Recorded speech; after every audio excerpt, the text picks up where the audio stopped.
What happens when a janitor sits down at a $200,000 piano in front of 2,000 people? Picture this moment. A concert hall in Philadelphia. The kind of place where crystal chandeliers catch the light like frozen stars, where velvet seats cost more than most people's monthly rent, where the air itself seems to smell of old money and older traditions. And there on stage under a spotlight so bright it could burn through skin sits a man who doesn't belong. Jamal Wright, 42 years old. His hands hover above the keys of a Steinway grand piano. Those hands that have scrubbed toilets, mopped floors, emptied trash cans, hands that shake now, trembling like leaves in a storm. 2,000 pairs of eyes fixed on him. 2,000 people in evening gowns and tuxedos. Donors, philanthropists, the elite of Philadelphia society. And they're all wondering the same thing. Who is this man? Some of them whisper, quiet enough that he can't hear the words, but loud enough that he can hear the sound. That rustling discomfort. That confusion. One woman in the third row leans to her husband. Is that a name tag under his jacket? Because there it is, partially hidden beneath the ill-fitting tuxedo someone loaned him for the night. His work name tag, Jamal W., maintenance. His heart pounds so loud he's certain the audience can hear it. Like drums, like bombs, like the explosions that still wake him up at night, drenched in sweat, screaming names of men who never came home. A voice in his head, his own voice. Or maybe the voice of everyone who ever told him to know his place. You're just a janitor. What are you doing here? They're going to laugh at you. They're going to destroy you. His daughter Naya sits in the front row in her wheelchair. 8 years old.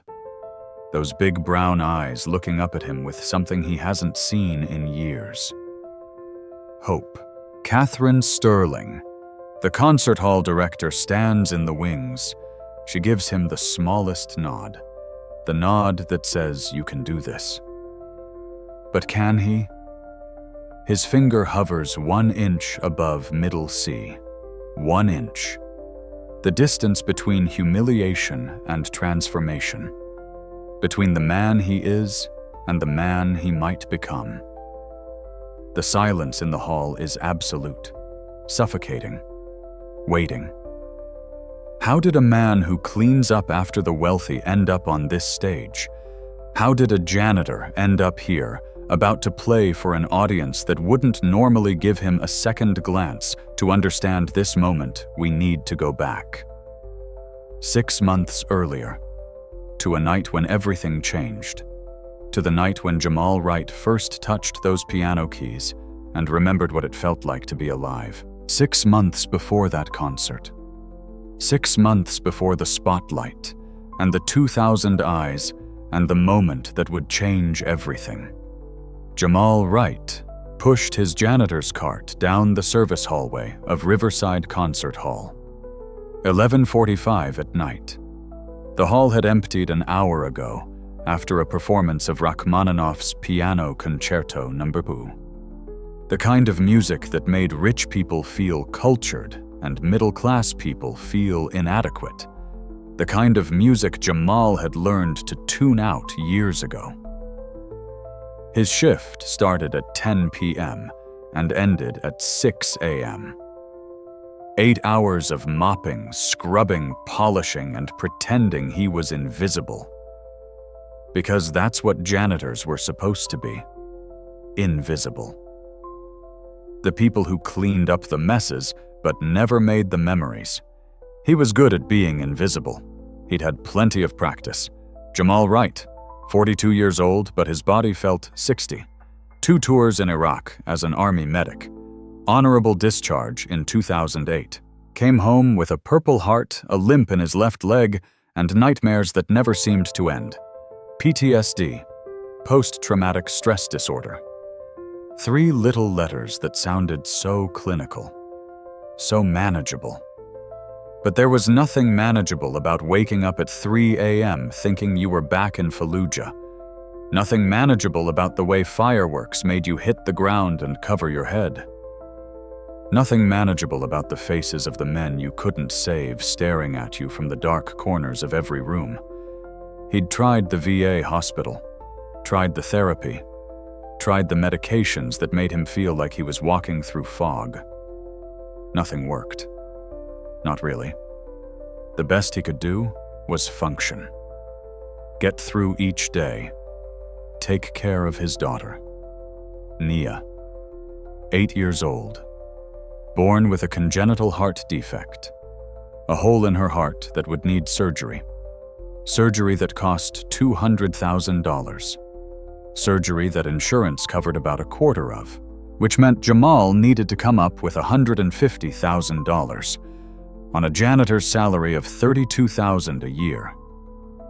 The math didn't work. It had never worked. He worked 2 jobs. Janitor at Riverside Concert Hall at night, day laborer at a construction site during the day. 4 hours of sleep if he was lucky. Coffee and energy drinks keeping him upright. Instant ramen and dollar menu burgers because every penny went into the medical fund that never seemed to grow fast enough.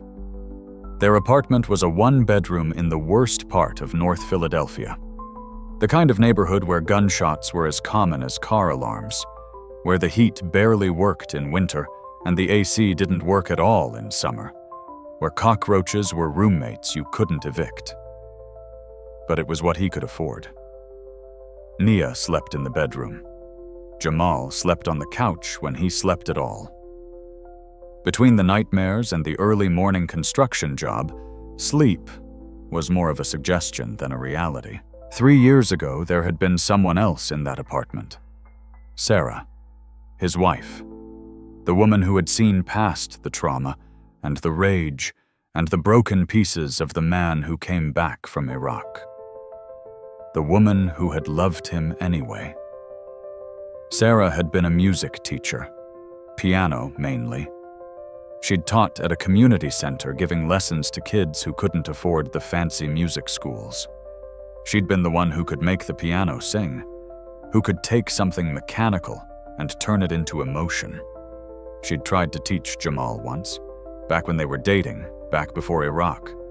He'd been clumsy at it all, thumbs and frustration, but she'd been patient, had guided his hands, had shown him that music wasn't about perfection. It was about feeling. Then came the cancer, stage 4, pancreatic. By the time they caught it, there was nothing to catch. She was gone in 4 months. 3 years ago. 3 years since Jamal had heard her laugh. 3 years since he'd felt anything except tired and scared and angry at a universe that kept taking everything away from him. The medical bills from Sarah's treatment had wiped out their savings, and now Nia needed surgery. And Jamal was 42 years old, cleaning toilets in a concert hall, trying to figure out how to save his daughter's life with money he didn't have and time he was running out of. This was his life. This was what he'd become. He emptied a trash can near the lobby, moved to the next one. Mechanical, automatic, invisible. Just another night, just another shift. Except tonight would be different. Tonight, everything would change. He just didn't know it yet. 12:30 a.m. The concert hall was empty now. Silent, except for the hum of the HVAC system and the occasional creak of old wood settling. Jamal pushed his cart into the main auditorium. This was always his favorite part of the shift. Not because the work was easier, but because of the space itself. 2,500 seats spreading out from a stage that had hosted legends. Yo-Yo Ma, Lang Lang, Renee Fleming. The greatest musicians in the world had stood on that stage. And now Jamal Wright, Janitor, was here to clean up their leftovers.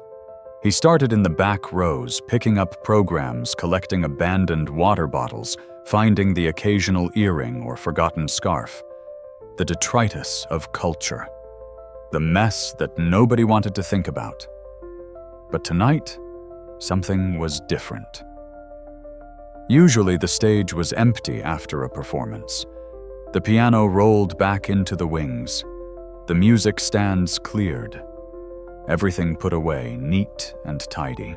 But tonight the Steinway grand piano sat center stage, 9 feet of polished ebony. A concert grand. The kind of instrument that cost as much as a house. Left out probably because the stage crew had forgotten it. Or maybe because there was another performance tomorrow, and they'd decided to save themselves the effort of moving it twice. Jamal stood in the back row staring at it.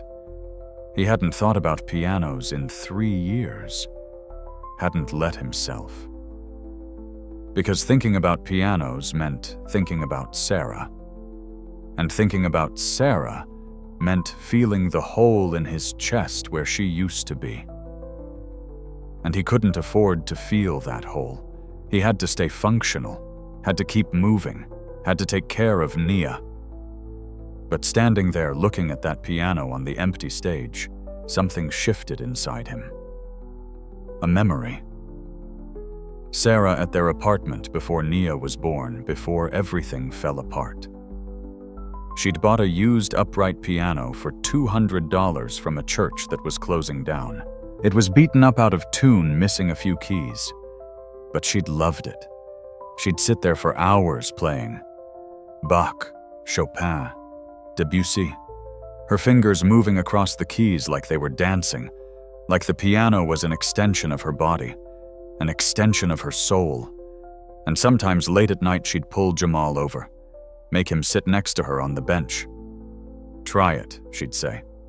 Just feel it. He'd been so bad at it, clumsy, frustrated, his big hands too rough for something that required such delicacy. But Sarah would laugh. Not at him. Never at him. She'd put her hands over his, guiding them. Music isn't about being perfect, baby. It's about being honest. It's about letting out what's inside. He'd never understood what she meant, not really. Music was just noise to him. Pretty noise sometimes. But just noise. Until she was gone. Until he was standing in the hospital room, watching her take her last breath, and the silence that followed was so complete, so absolute, that he finally understood. Music wasn't noise. Music was the opposite of silence. Music was life. And now there was this piano, sitting on the stage, alone, waiting. Jamal looked around. The security cameras were positioned to watch the entrances and the lobby, not the stage. The security guard was probably in the break room watching TV. Nobody would know. His heart started beating faster. That anxious, anticipatory feeling, like standing at the edge of a cliff, like the moment before you jump. He shouldn't. He knew he shouldn't. He was here to clean, not to touch things that cost more than he'd make in 5 years. If anyone caught him, he'd be fired. And he couldn't afford to be fired. Nia needed him, needed this job, needed the insurance minimal as it was. But his feet were moving, carrying him down the aisle, down toward the stage. One step, another, another. He climbed the stage steps. The piano loomed in front of him. Beautiful, terrifying, like standing in front of something holy. His hand reached out, trembling, the same tremor he'd had since Iraq, since the IED that had gone off too close, since the sounds and the screams and the blood that never really washed away. His finger touched one key, middle C. The sound that came out was pure, perfect. A single note that filled the empty hall, that echoed off the walls and the ceiling and seemed to hang in the air like it was afraid to die. Jamal pulled his hand back like he'd been burned. His breath was coming faster now, his heart pounding. But not from fear, from something else. Something he hadn't felt in so long he'd forgotten what to call it. Longing. He looked around again, still alone, still invisible. He sat down on the piano bench. The leather was soft, expensive, made for people who belonged here, not for people like him. His hands hovered over the keys. Both hands this time. The tremor still there. Always there. A permanent reminder of war and loss and everything he'd survived. He pressed down. A chord. C major. Simple. Basic. The kind of thing Sarah had taught him when he'd barely been paying attention. The sound was bigger this time. Richer. The three notes combining into something that was more than just noise. Something that resonated in his chest, in his bones. And suddenly, he was crying. He didn't know when it started, didn't know why. But tears were streaming down his face, hot and fast and unstoppable. 3 years of grief that he'd locked away because he couldn't afford to feel it. 3 years of pretending he was okay. 3 years of being invisible. All of it coming out now. In this empty concert hall. In front of this piano. His hands moved to another chord. Then another. He didn't know what he was playing. Didn't have a name for it. Just sounds. Just feelings. Just the raw, unfiltered emotion of a man who had lost everything and was trying to figure out how to keep living anyway. The melody that came out was broken, clumsy. His fingers hitting wrong notes, fumbling, struggling. But it was honest. More honest than anything he'd done in years. He played for 10 minutes, maybe 15. Lost in it. Lost in the sound. Lost in the feeling of being something other than a janitor. Other than a veteran with PTSD. Other than a single father drowning in medical debt. For those 15 minutes, he was just a man at a piano. Making music. Making meaning. When he finally stopped, his hands were shaking worse than before. But the tightness in his chest was gone. The constant pressure that had been there since Sarah died. The feeling of drowning, of suffocating. For the first time in 3 years, he could breathe. He stood up from the bench, looked at the piano, touched it one more time. Gentle, reverent, like saying goodbye to an old friend. Then he went back to his cart, back to his mop and his spray bottles and his trash bags, back to being invisible. But something had changed. Some door in his mind had opened. Some possibility had awakened. And as he cleaned the rest of the concert hall that night, his mind kept returning to those keys, to that sound, to that feeling. What if he came back tomorrow? What if he played again? What if? The next night, Jamal came back to the piano. And the night after that. And the night after that. It became a routine, a secret routine. Every night after his shift officially ended, after he'd finished all the cleaning, after he'd checked to make sure the security guard was in the break room and the cameras weren't watching, he'd go to the stage. He'd sit at the Steinway. And he'd play. At first, it was just noise, random chords, half-remembered melodies from when Sarah had tried to teach him. His fingers clumsy, his timing off, the tremor in his hands making everything sound shaky and uncertain. But slowly, week by week, something changed. Muscle memory. That's what Sarah used to call it.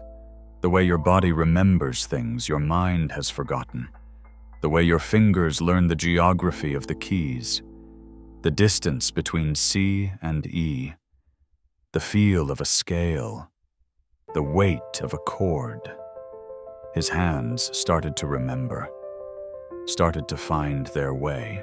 The tremor didn't go away, but he learned to work with it, to make it part of the music instead of fighting against it.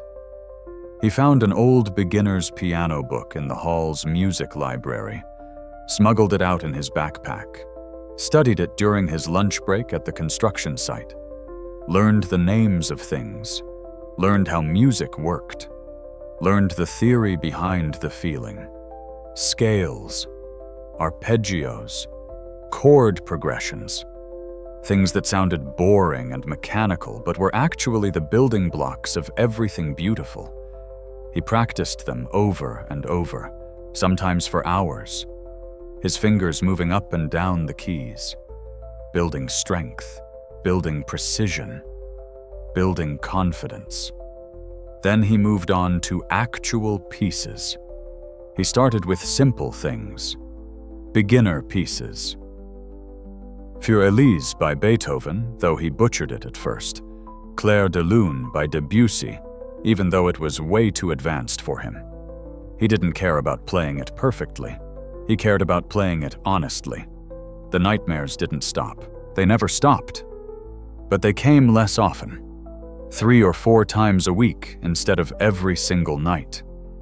And when he woke up screaming, drenched in sweat, the faces of his dead friends staring at him from the dark, he'd think about the piano, about the way the keys felt under his fingers, about the sound.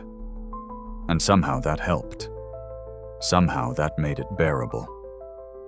Music became his therapy. Better than the pills. Better than the VA counselors who meant well but didn't understand. Better than the support groups where everyone sat in a circle and shared trauma like it was something that could be divided up and dispersed. Music didn't ask him to talk about what happened. Music just let him feel it. Let him express it. Let him transform it into something other than pain. 3 months went by like this. 3 months of secret practice. 3 months of splitting his life between the construction site, the apartment, and the concert hall piano. His body was exhausted. 4 hours of sleep a night, sometimes less. Working 2 jobs. Raising Nia. Practicing piano. It shouldn't have been sustainable. But the piano gave him energy, gave him purpose, gave him something to look forward to besides the endless grind of trying to save enough money for a surgery that was still impossibly far away. Nia noticed the change in him. Didn't understand it, but noticed it.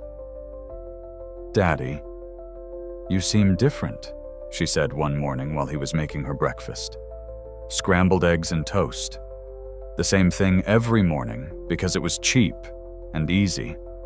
Different how, baby, I don't know. Like, happier. "Are you happier?" He thought about it. Was he happier?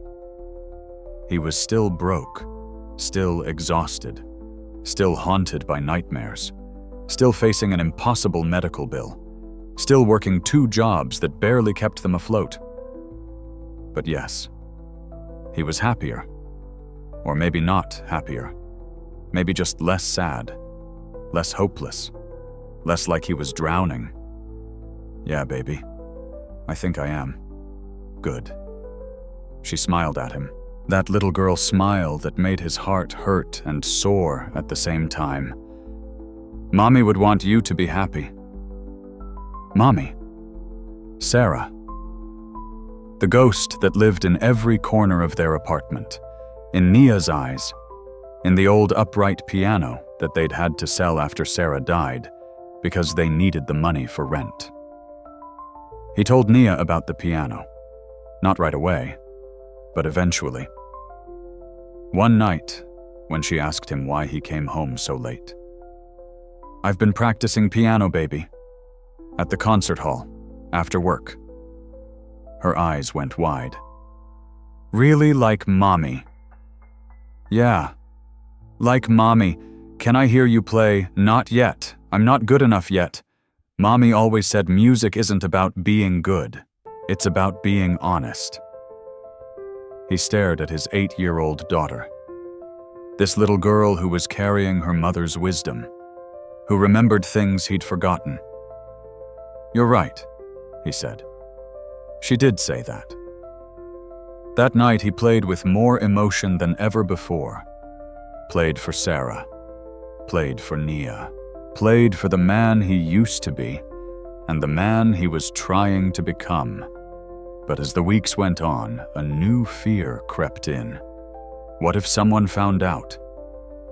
What if the security guard made his rounds early one night and caught Jamal at the piano? What if the cameras had been repositioned and he didn't know? What if someone from the daytime staff noticed that the piano bench was being moved, that there were fingerprints on the keys? He started taking extra precautions, wiping down the piano after every session, making sure the bench was exactly where it had been, memorizing the exact position of the music stand. Paranoid. Careful. Because getting caught meant getting fired. And getting fired meant losing everything. But he couldn't stop. The piano had become his lifeline, his anchor, the thing keeping him from drowning. He practiced more complex pieces. Chopin's Nocturnes, Beethoven's Moonlight Sonata, Rachmaninoff's Prelude in C-sharp minor. Pieces that were way beyond his technical ability. Pieces that he had no business attempting. But he attempted them anyway. Because Sarah had taught him that music wasn't about technical ability, it was about emotional truth. And Jamal Wright, janitor, veteran, single father, broken man trying to put himself back together, had plenty of emotional truth to share. His playing was raw, imperfect, full of mistakes. But it was real. And in that empty concert hall night after night, it was beautiful. Month 4. Month 5, month 6. He was getting better, really better. Not concert pianist level, not even close. But good enough that the music sounded like music instead of noise. Good enough that when he played Clair de Lune, he could hear what Debussy had intended, could feel the moonlight in the notes. Good enough that he started to wonder, started to dream. What if he could play for people? What if he could perform not here, not in this concert hall where he was invisible, but somewhere, anywhere? What if he could be more than just a janitor? The thought was terrifying and exhilarating and completely impossible, but he couldn't stop thinking about it. It happened on a Tuesday night. Week 24 of his secret practice routine. Jamal finished his cleaning at 12:30 a.m., earlier than usual. He'd been efficient tonight, rushing through his work because he wanted more time at the piano. He'd been working on Beethoven's Moonlight Sonata, specifically the third movement. The fast, angry, technically demanding part that he had no business playing. But he was obsessed with it, with the fury in it. The chaos, the way it felt like his PTSD had been translated into music. He checked the security station. The guard was watching a basketball game, headphones on. Perfect. He went to the stage, sat at the piano, stretched his fingers. The tremor was there as always, but he'd learned to make it work, to channel it. He started playing. The third movement, fast, aggressive, his fingers racing across the keys. Not perfect, plenty of mistakes, but passionate, real. The kind of playing that came from somewhere deep. He was lost in it. He was lost in the fury and the beauty and the strange catharsis of turning pain into art, which is why he didn't hear the footsteps, didn't hear the door to the auditorium open, didn't know anyone was there until he finished the piece, and a voice behind him said, "Don't stop." Jamal's heart stopped. Actually stopped. For a full second, he couldn't breathe. He spun around on the piano bench. A woman stood in the aisle, maybe 20 feet away. Older, 55, 60. silver hair pulled back in an elegant bun, expensive clothes, the kind of bearing that came from a lifetime of confidence and authority. Catherine Sterling, the director of Riverside Concert Hall, his boss's boss's boss, the person who ran this entire operation. Jamal stood up so fast he almost knocked over the bench. His mind was racing. Panic. Pure panic. I'm sorry. I'm so sorry. I wasn't. I shouldn't have. The words tumbled out, incoherent, desperate. Please don't fire me. I need this job. My daughter, she's sick. I need the insurance. I'll never touch it again. I swear. Please. Catherine held up a hand. Calm. Breathe, she said. Just breathe. Jamal tried to breathe. Failed. Tried again. I'm not going to fire you, Catherine said. Those words took a moment to register. When they did, Jamal's knees almost gave out. You're not, no. She walked down the aisle, closer. Each step measured. Deliberate. How long have you been playing the piano? How long Jamal's mind was still spinning? Was this a trick? A test? 6 months, he said. Well, 6 months here. I mean my wife. She tried to teach me. Before. But I was terrible. And then she died, and I stopped, and 6 months ago I started again. Catherine reached the stage, looked up at him. Her expression was unreadable. 6 months, she repeated. Yes, ma'am. And you taught yourself? From scratch, I found a book in the music library. I'm sorry. I'll return it. I shouldn't have taken it. Stop apologizing. Her voice wasn't harsh, just firm. Play something else. What play? Something else. Whatever you want. Jamal stared at her. This didn't make sense. None of this made sense. He'd been caught. He was supposed to be fired, escorted out by security, blacklisted from every concert hall in Philadelphia. But instead, she was asking him to play. I don't understand. You don't have to understand. Just play. Jamal looked at the piano, then back at Catherine. His heart was still racing. His hands were shaking worse than usual.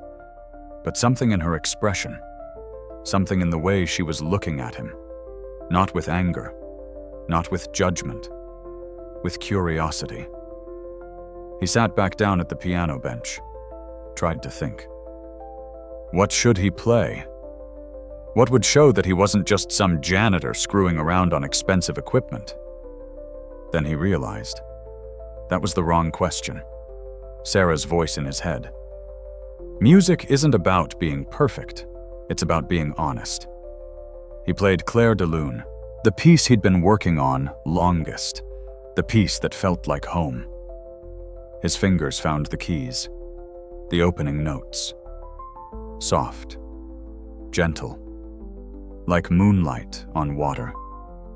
He played from memory, eyes half closed, not thinking about Catherine, not thinking about being caught, not thinking about anything except the music. The piece built, grew, the melody weaving and climbing, the harmonies shifting, beautiful and sad at the same time. The way only Debussy could be. When he reached the climax, the part where the music swells into something almost unbearably lovely, he felt it. That thing Sarah had tried to teach him, that emotional honesty, that truth. He played the final notes. Let them ring out. Let them fade into silence. When he opened his eyes, Catherine was standing at the edge of the stage. There were tears on her face. My God, she whispered. Jamal didn't know what to say. She wiped her eyes, composed herself. I'm sorry. That was remarkable. It wasn't very good, Jamal said. I made a lot of mistakes. Mistakes don't matter. Not when you play like that. She paused. Tell me your story. All of it. So he did. Standing there on stage at 1 a.m, telling a stranger everything. About Sarah. About Iraq. About the PTSD. About Naya's heart condition. About the medical bills. About working 2 jobs. About finding the piano and how it had saved him. About the 6 months of secret practice. All of it. The whole messy truth. When he finished, Catherine was quiet for a long moment. "I lost my son," she said finally. 8 years ago. Car accident. He was 17. Jamal felt something in his chest crack open. "I'm sorry. After he died, I stopped everything. Stopped working. Stopped caring. I inherited this concert hall from my father, but I couldn't bear to come here. Music reminded me too much of Daniel, of what I'd lost." She paused. "It took me 3 years to walk back through these doors. And even then, I was just going through the motions, running the business but not feeling it." She looked up at Jamal. "Until tonight. Until I heard you playing. And for the first time in 8 years, I felt something. Music wasn't just noise anymore. It was. It was what it used to be, before." Jamal didn't know what to say to that. "I want you to perform," Catherine said. "What publicly, here, on this stage, I want you to perform." Jamal laughed. Actually laughed. A harsh, disbelieving sound. "That's crazy. Is it? I'm a janitor. I've been playing for 6 months. I'm not a performer. I'm not even a real pianist. I just do this for myself. That's exactly why you should perform." Catherine's voice was intense now. Passionate. "Because you're not doing it for applause or recognition. You're doing it because you have to. Because it's the only thing keeping you alive. That's what real artistry is. People will laugh at me. Maybe. Or maybe they'll hear what I heard. Something true. Something real." Jamal shook his head. "I can't. I'm sorry. I can't." Catherine was quiet for a moment. Then she said, "Do you know what we're hosting next month? A charity gala. Raising money for Children's Hospital of Philadelphia. For the cardiac unit specifically." Jamal's breath caught. Nia's condition. The surgery she needed. That hospital. "The goal is to raise $250,000, Catherine continued. "We've got donors lined up. A silent auction, speeches, the usual. But I'd like to add something. A special performance. Something unexpected. Something that will move people to give more." She looked directly at Jamal. "I want that person to be you, Catherine I. Think about it. That's all I ask. Think about it." She turned to leave, then stopped. "And Jamal, you're not fired. You can keep practicing here. In fact, I insist on it. Come during the day if you want. When the hall is empty, I'll make sure you have access." She left, walked back up the aisle, and disappeared through the doors. Jamal stood alone on the stage, his mind reeling. Perform. In public. In front of hundreds of people. Maybe help raise money that could save Nia. Could save other kids like her. It was insane, impossible, terrifying. And maybe, just maybe, the thing he'd been moving toward all along. The next day, Catherine called Jamal into her office. He'd never been in the administrative wing before. Never had a reason to. Janitors worked in the shadows, not in the offices, with the art on the walls and the mahogany desks. Catherine's office was elegant, but not ostentatious. Large windows overlooking the city. Shelves lined with books about music, about history, about art. A photo on her desk. A teenage boy with Catherine's eyes. Daniel. "Sit," she said. Jamal sat. He'd barely slept after their conversation last night, barely functioned at his construction job, his mind spinning with possibilities and terror. "Have you thought about my offer?" Catherine asked. "I haven't thought about anything else." And Jamal took a deep breath. "I want to say yes. I do. But I don't think I can." "Why not?" "Because I'm not good enough. Because I'll embarrass myself. Because I'll embarrass you. Because—" He stopped, tried to find the right words. "Because I'm terrified." Catherine nodded, like she'd expected this. "Let me tell you something about fear," she said. "Fear is useful. Fear keeps you alive. Fear makes you careful. But fear also lies to you. It tells you that the worst thing that can happen is failure. But that's not true. Then what's the worst thing? Regret. Looking back and wishing you'd tried. That's worse than any failure." Jamal thought about Sarah, about all the things she'd wanted to do, all the dreams she'd had. Cut short. Ended. No second chances. "If you perform," Catherine continued, "maybe you'll make mistakes. Maybe people will judge you. Maybe it won't be perfect. But you'll have done it. You'll have tried. And that matters. What if I freeze up there? What if I can't play? Then you can't play. And we'll figure it out. But I don't think that'll happen. I heard you last night. I heard what you're capable of." Jamal was quiet for a long moment. Then he said, "If I do this, if I actually do this, I'll need help. I'll need training." Catherine smiled. "I was hoping you'd say that." For the next month, Catherine became Jamal's teacher. She was rigorous, demanding. She'd been a concert pianist herself before taking over the hall. Had studied at Juilliard, had performed all over the world before her father died and left her the hall to run. She knew piano, knew music, knew performance. And she pushed Jamal harder than he'd ever been pushed.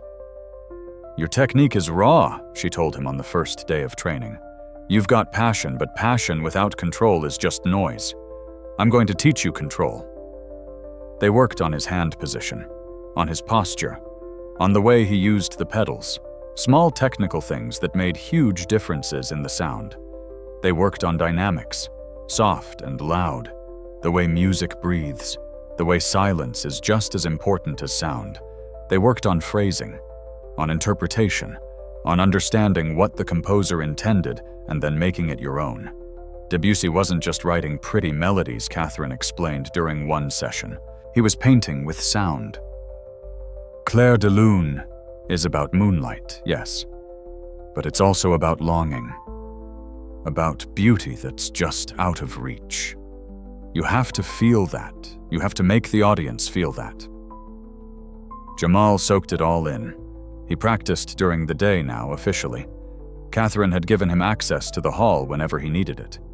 He'd quit his construction job.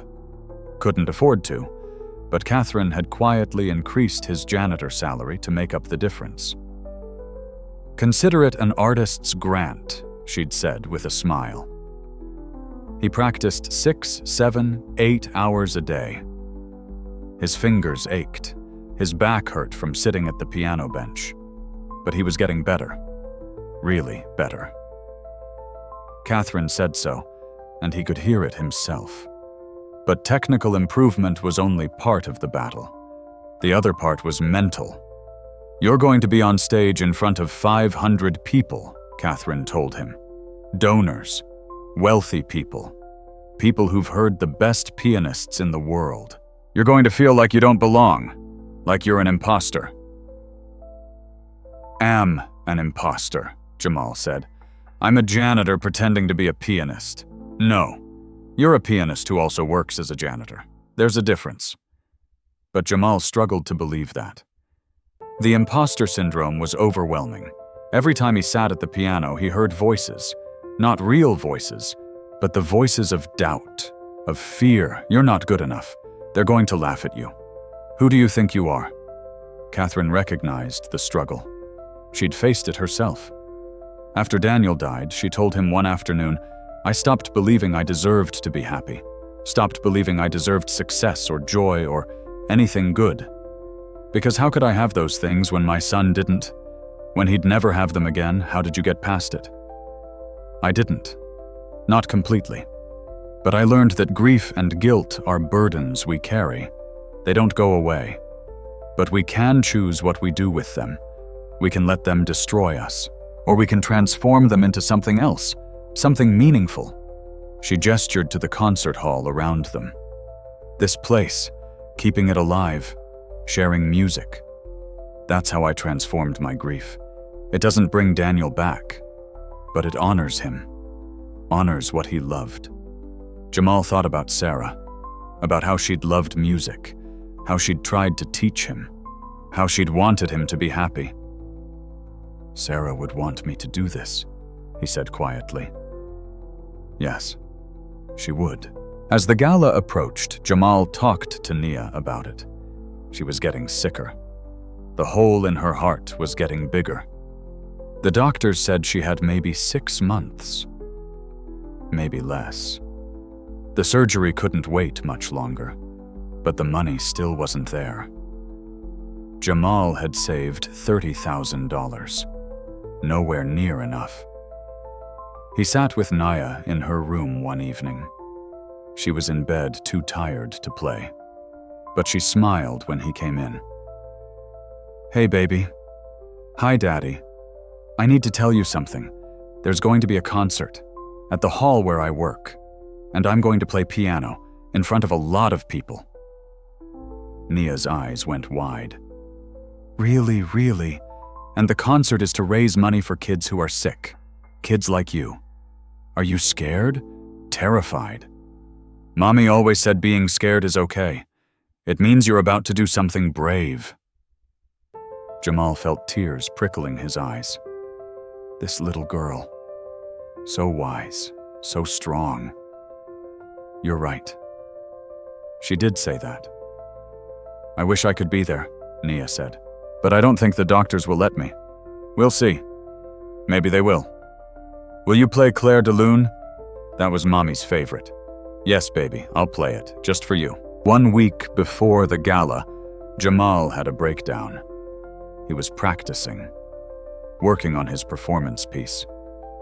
And suddenly, he couldn't do it. Couldn't play. His hands were shaking too much. His breath was coming too fast. Panic attack. Full blown. He stood up from the piano. Paced. Tried to breathe. Couldn't. Catherine found him backstage, hyperventilating. "I can't do this," he gasped. "I can't. I'm sorry.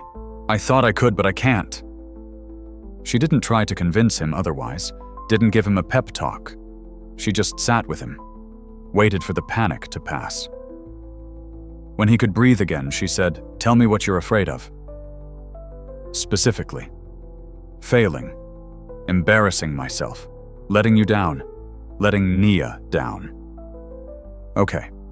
Now tell me what happens if you succeed." "If I succeed, yes." What's the best case scenario? Jamal thought about it. People are moved by the music. They donate more than expected. Naya gets her surgery. Other kids get help. I prove to myself that I'm more than just a janitor. And do you want those things? Yes. Then you have to try.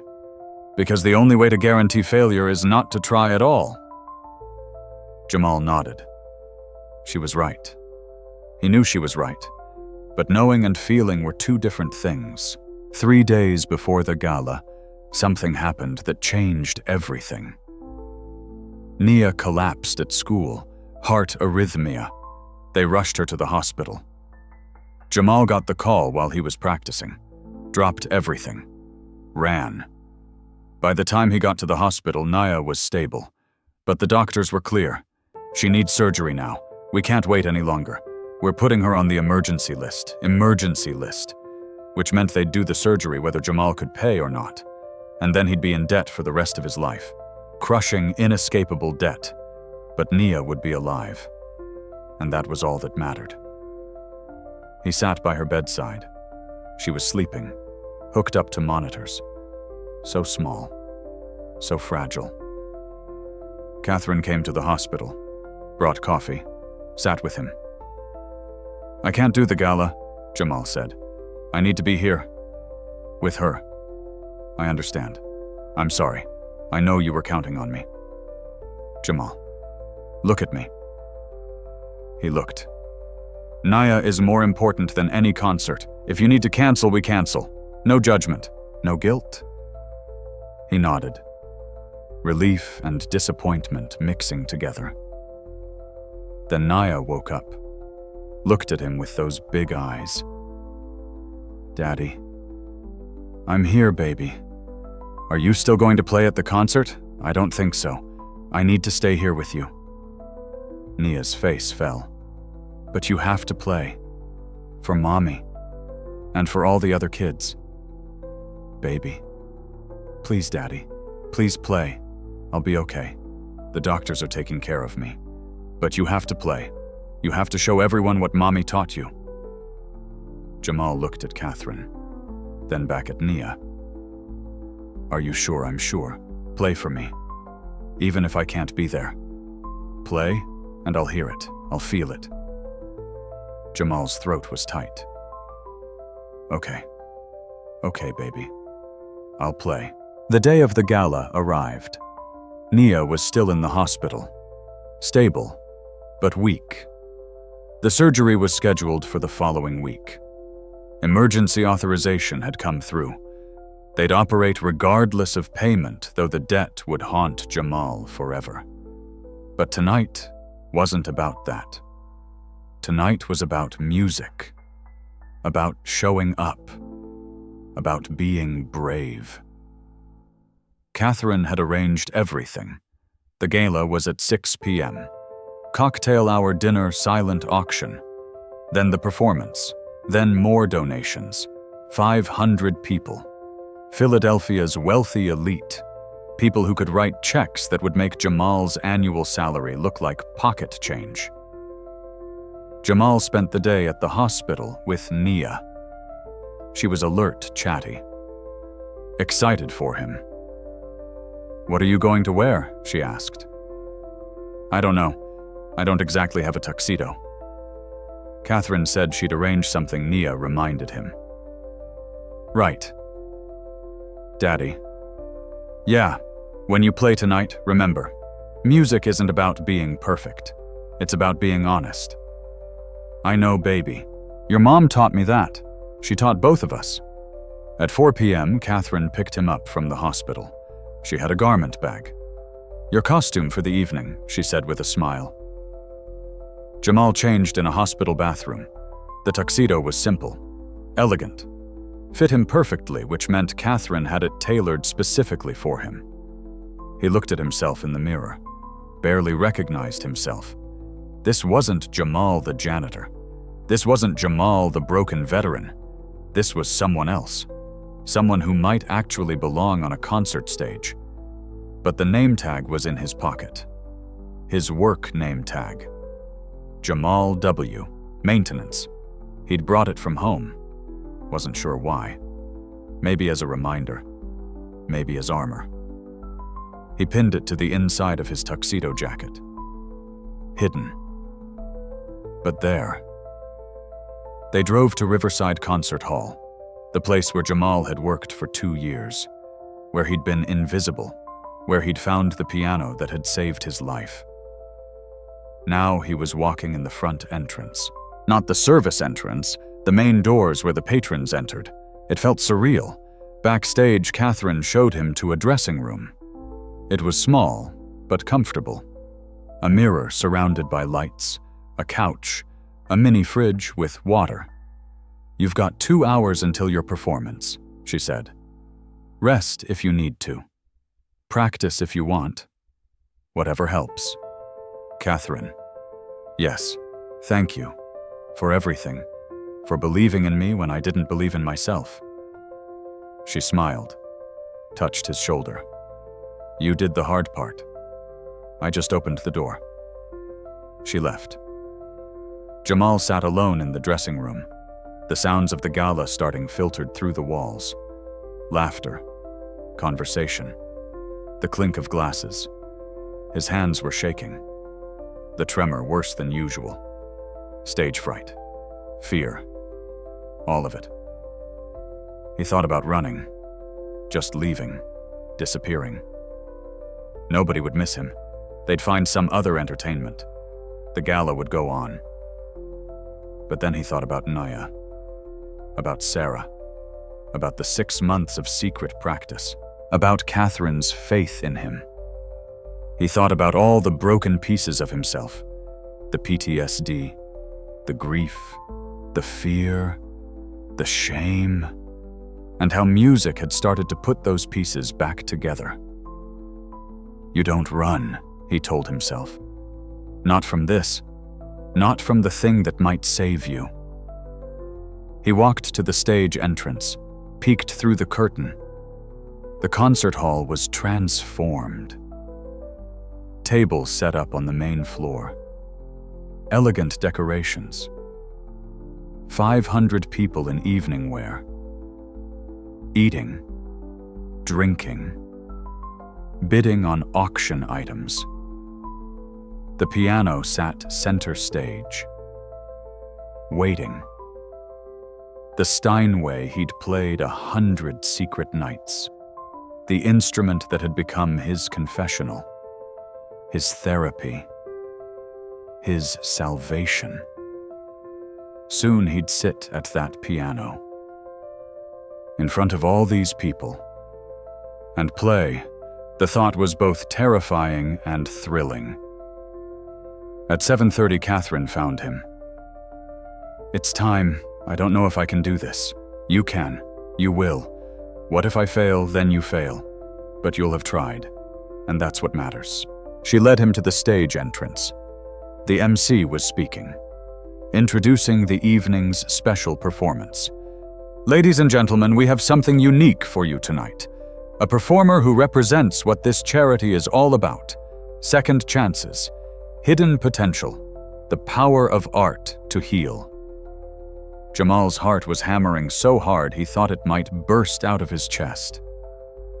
"Please welcome to the stage, Jamal Wright." Applause. Polite, curious, uncertain. Catherine whispered, "Remember, you're not playing for them. You're playing for Nia, for Sarah, for yourself." Jamal nodded, took a deep breath, and walked onto the stage. The lights hit him like a physical force, blinding, overwhelming. The spotlight designed to make the performer visible and the audience invisible. But Jamal could feel them out there.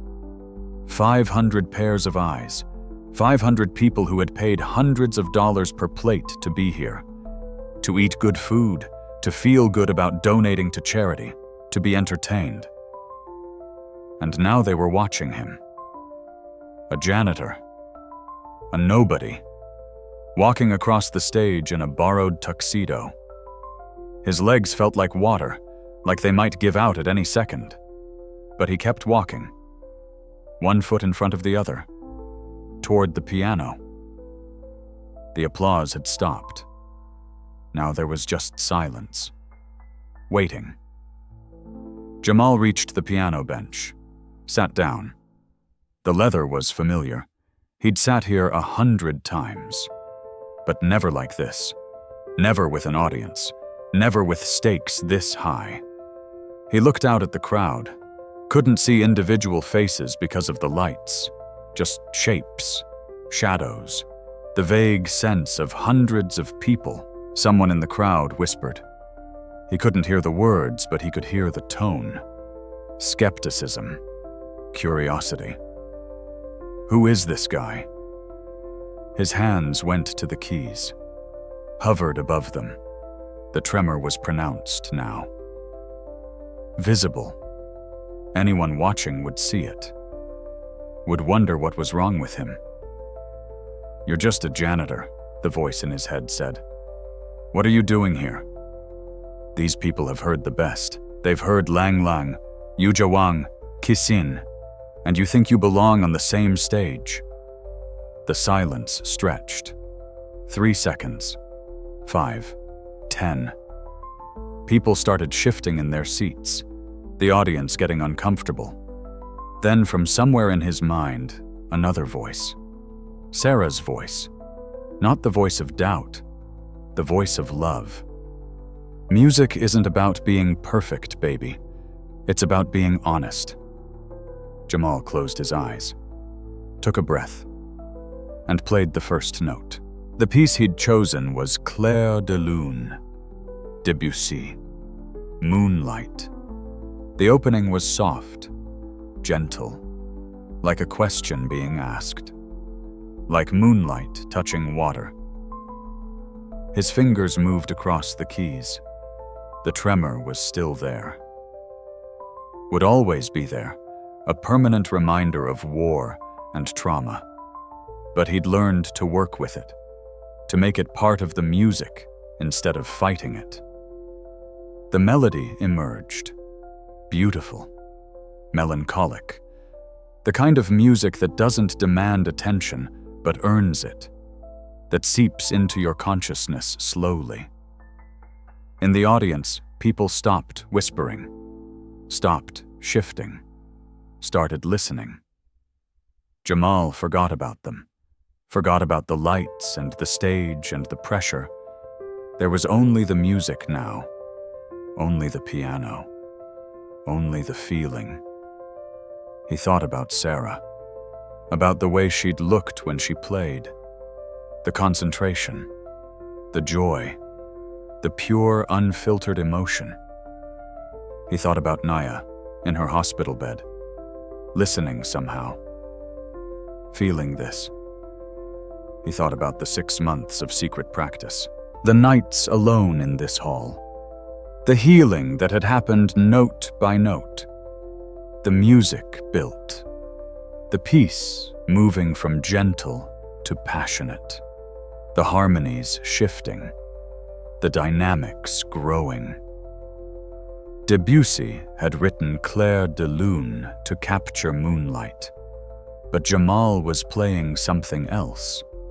He was playing grief, loss, hope, survival, all of it mixed together, all of it honest. His hands moved faster now, the difficult middle section, the part where the melody fragments and reforms, where the pianist has to hold multiple voices simultaneously. It required technical skill Jamal had barely developed, but he pushed through, made it work through sheer will and emotion. A few wrong notes, timing slightly off in places, but the feeling was right. The honesty was there, and the audience felt it. In the third row, a woman started crying. She didn't know why. Just that something in the music was touching a place inside her she'd forgotten existed. In the 10th row, a man who'd come to the gala because his company had bought a table found himself completely absorbed. He'd been checking his phone 5 minutes ago. Now he couldn't look away from the stage. Catherine stood in the wings, tears streaming down her face. She'd heard this piece played by masters, by pianists with decades of training, but she'd never heard it played like this, with this much raw emotion, this much truth. Jamal reached the climax of the piece, the moment where the music swells into something almost unbearably beautiful, the moment that makes you understand why humans created music in the first place. His hands spread across the keyboard. Both hands. 10 fingers. All the notes at once, the tremor making it imperfect but somehow making it more real, more human. The sound filled the concert hall, filled the spaces between the notes, filled the silence in the hearts of everyone listening. And then slowly, gently, the music descended the resolution, the sonas, The return to the opening theme. But changed now, transformed. The same moonlight, but seen differently. Understood differently. The final notes, soft, barely audible, fading into silence like moonlight fading at dawn.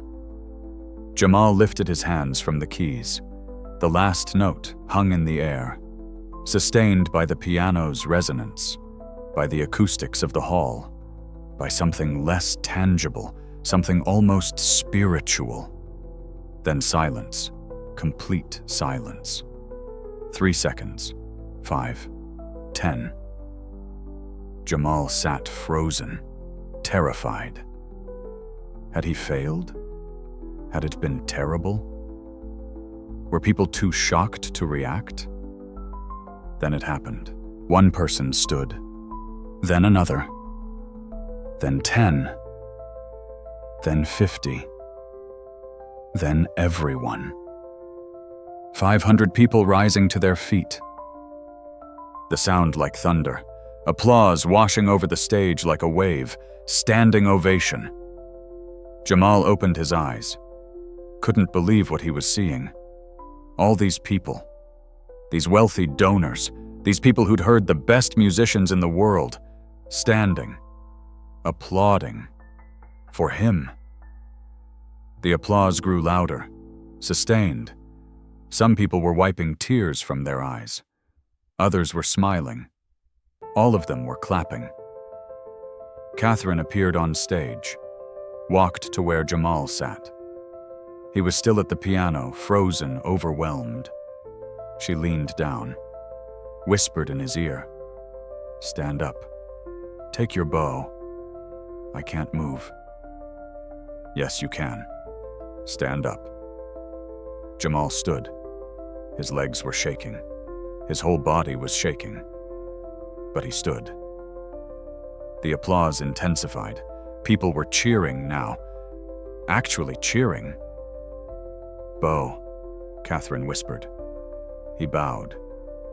Awkward, stiff. Nothing graceful about it, but genuine. When he straightened, he saw faces in the front rows. The lights had changed slightly. He could see them now. They were smiling. Some were crying. All of them were moved. Catherine took the microphone from the MC. "Ladies and gentlemen, Jamal Wright." More applause, more cheering. "Jamal works here at Riverside Concert Hall," Catherine continued. "He's been on our maintenance staff for 2 years. And 6 months ago I discovered him practicing piano after hours." What you just heard. That was 6 months of secret practice, 6 months of a man teaching himself to play because music was the only thing keeping him alive. The audience was silent now, listening. Jamal is a veteran. He served 2 tours in Iraq as an army medic. He came home with PTSD. He lost his wife to cancer 3 years ago, and his 8-year-old daughter Naya is currently in the hospital with a heart condition that requires urgent surgery. Catherine's voice wavered slightly. "This gala tonight is raising money for the Children's Hospital Cardiac Unit, the same unit treating Nia. When I asked Jamal to perform, he was terrified. He said he was just a janitor, that people would laugh at him, that he wasn't good enough." She turned to look at Jamal. "I think we can all agree. He was wrong." The audience erupted again, louder than before. Not polite applause now. Real appreciation, real emotion. Catherine waited for it to die down. But here's what makes this even more special. Jamal didn't just learn to play for himself. He learned because his late wife, Sarah, had tried to teach him years ago. And after she died, the only way he could connect with her memory was through music. The only way he could manage his PTSD. The only way he could find peace. People in the audience were crying openly now. Tonight, Jamal showed us something important. That talent doesn't care about job titles. That art can come from anywhere, from anyone. That the janitor cleaning your building might have a gift you never imagined. that the person you walk past without seeing might be extraordinary. She paused. Let that sink in. And most importantly, that it's never too late. Never too late to discover who you are. Never too late to pursue something that scares you. Never too late to be brave. Catherine looked at the audience. Jamal was supposed to play one piece tonight, but I'd like to ask him to play one more, if he's willing. She turned to Jamal, raised an eyebrow, question in her eyes. Jamal was overwhelmed, exhausted, emotionally drained. But he nodded. He sat back down at the piano. This piece, Catherine announced, is dedicated to Nia Wright, age 8, currently fighting for her life at Children's Hospital. Nia, if you're listening, somehow this is for you. Jamal took a breath, steadied himself, and played. Not Claire de Lune this time. Something different. Something he'd been working on in secret. Something he'd never performed. Even for Catherine. Chopin's Nocturne in E-flat major op. 9, Num 2. One of the most beautiful pieces ever written. One of the most technically demanding. Way beyond what a pianist with 6 months of training should attempt. But Jamal played it anyway. The opening was like a lullaby, like a father singing to his daughter. Gentle, tender, full of love. The melody was simple at first. Then it started to ornament, to elaborate, to become more complex. Chopin's genius was in taking simple melodies and transforming them into something magical. Jamal's hands moved with a confidence he didn't know he had. The tremor was still there, but it didn't matter. It was part of the music now, part of his voice. He played and thought about Nia, about holding her as a newborn, about teaching her to walk, about reading her bedtime stories, about all the moments they'd shared, all the moments they might not get to share if the surgery didn't work. The middle section of the Nocturne grew more passionate, more intense, the dynamics swelling. This wasn't just a lullaby anymore. This was a prayer, a plea, a father's desperate hope for his daughter's survival. His fingers raced across the keys, faster than he'd ever played. Technically imperfect, but emotionally perfect. The audience was absolutely silent, transfixed. In the hospital 3 miles away, Nia lay in her bed. The nurse had turned on a small radio, classical music station. And by some miracle, some impossible coincidence, the station was broadcasting live from the gala. Nia heard her father playing, heard the music, and smiled. Back at the concert hall, Jamal reached the final section, the return to the opening theme, but changed now, resolved, at peace. The last notes were quiet, gentle, like tucking a child into bed, like saying goodnight, like promising that everything would be okay. The final chord faded, disappeared into silence. Nobody moved. Nobody breathed. Then the applause, louder than before, deafening. 500 people on their feet again, shouting, cheering, some throwing flowers onto the stage. Jamal stood, bowed, tears streaming down his face. Not from fear now, from release, from catharsis, from finally letting himself feel everything he'd been holding back for 3 years. Catherine joined him on stage, hugged him. You did it. You beautiful, brave man. You did it. The MC took the microphone back. Ladies and gentlemen, I've just been informed that our donation total for the evening has exceeded our goal. We've raised over $500,000 for Children's Hospital. More applause, more cheering, And I'm told that several donors have specifically earmarked their contributions for Nia Wright's surgery. As of this moment, her procedure is fully funded. Jamal's knees gave out. Actually gave out. He would have fallen if Catherine hadn't been holding him. Funded. Nia's surgery. Funded. He couldn't speak. Couldn't think.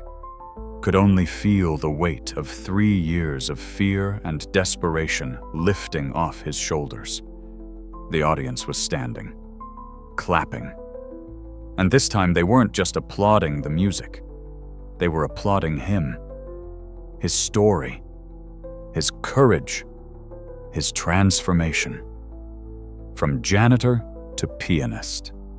From invisible to seen. From broken to whole. Or maybe not whole, maybe still broken. But broken in a way that could make beautiful music. 3 weeks later, Nia's surgery was a success. The hole in her heart was repaired. The doctor said she'd need follow-up care, but the prognosis was excellent. She'd live a normal life. Play, run, go to school, grow up. Grow up. Jamal sat by her hospital bed watching her sleep. The monitors beeped steadily. A good rhythm. A healthy rhythm. His life had changed in ways he was still processing. The media had picked up his story. Local news first, then national. Janitor's secret piano talent saves daughter's life. The headline was reductive, but the story resonated. People loved it. An underdog story, a tale of hidden talent and transformation. He'd been offered opportunities. A recording contract from a small classical label, invitations to perform at other charity events, even a reality TV show offer that he'd immediately declined. But more important than the attention was what had changed inside him. The nightmares hadn't stopped. PTSD didn't work that way, but they came less frequently. And when they did come, he had a tool now, a way to process the trauma. The piano. Music had become his therapy in a real, tangible way. Better than any medication. Better than any counselor. Because music didn't ask him to talk about what happened in Iraq. Music just let him feel it. Let him transform it into something other than pain. He'd been offered a scholarship to study music at a local conservatory, part-time. He could keep working at the concert hall, keep his health insurance for Nia, but also study, learn, become the pianist he'd never imagined he could be. Catherine had made it clear. He'd always have a job at Riverside. But she also wanted him to teach, to work with at-risk youth, to show them that art could be a lifeline, that talent could come from anywhere. You have a gift, she'd told him, not just for playing, but for showing people what's possible. Don't waste that. He wasn't sure he had a gift.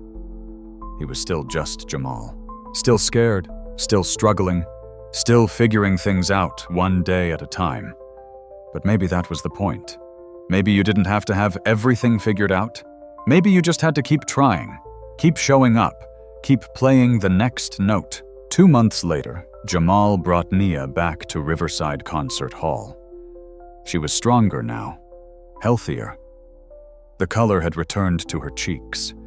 She could walk without getting winded, could play without her heart racing irregularly. It was a Sunday afternoon. The hall was closed to the public, but Catherine had given them access. Jamal led Nia to the stage. The Steinway sat there, waiting.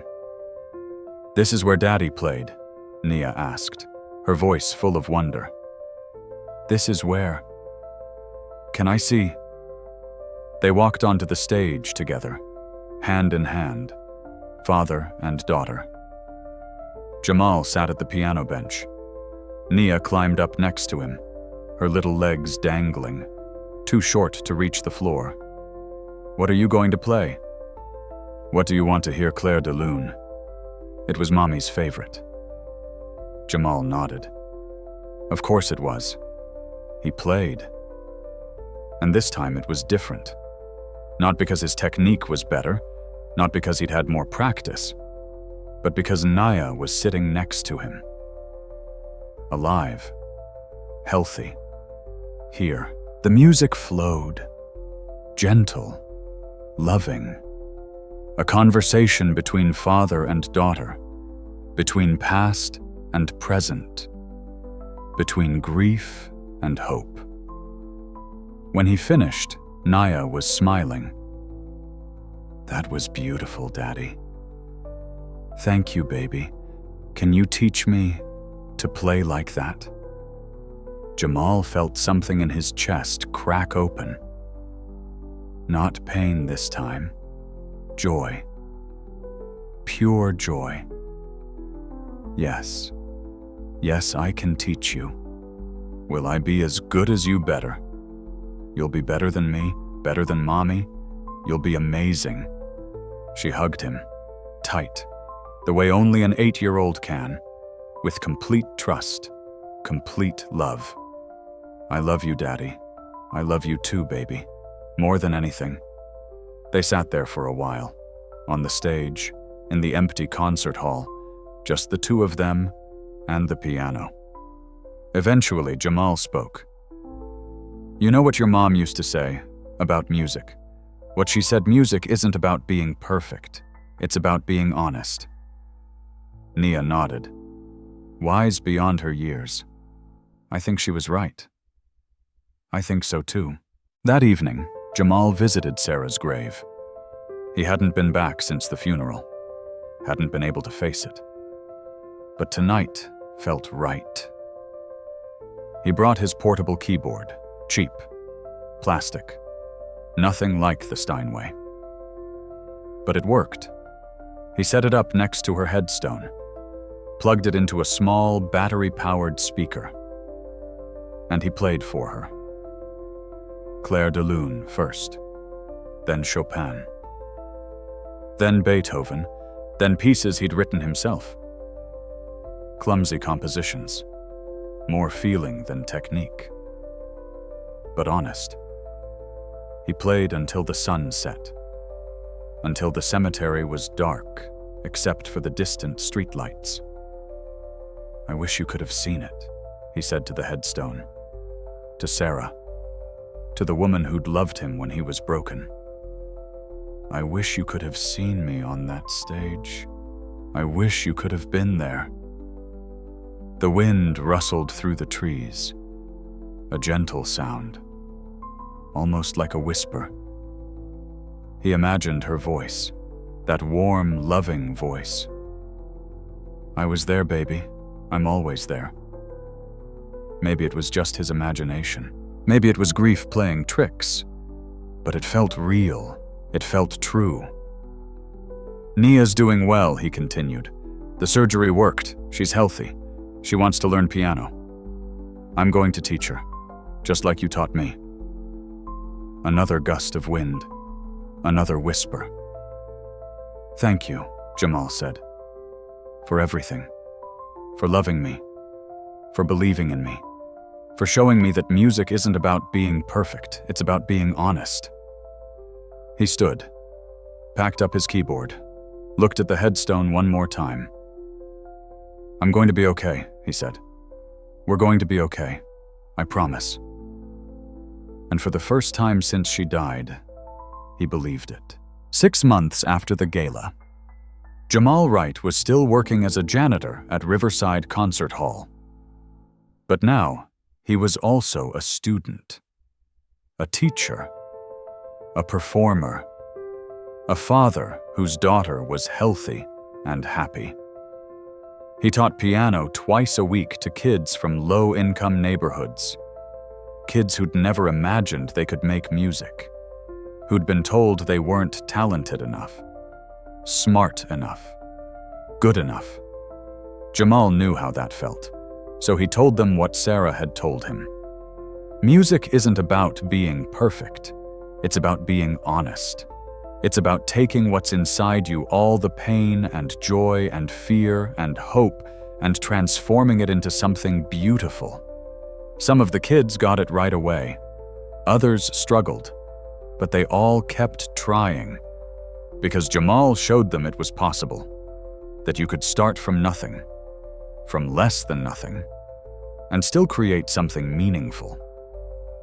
He performed occasionally, small venues, charity events. He'd never be a concert pianist in the traditional sense, would never play Carnegie Hall or the Kennedy Center. But that was okay, because he'd found something more important than fame. He'd found purpose.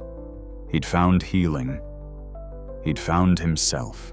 Jamal's story is one story, one man, one piano, one moment of courage. But it's also a universal story, a reminder that talent can come from anywhere, that it's never too late to discover who you are, that the person you walk past without seeing might be extraordinary. It's a reminder that pain doesn't have to destroy you, that grief can be transformed, that music, art, creativity in any form can be a lifeline when everything else fails. Most of all, it's a reminder that you don't have to be perfect to be worthy. You don't have to have it all figured out. You just have to be honest, brave, willing to try. Because sometimes all it takes is one moment, one decision, one note.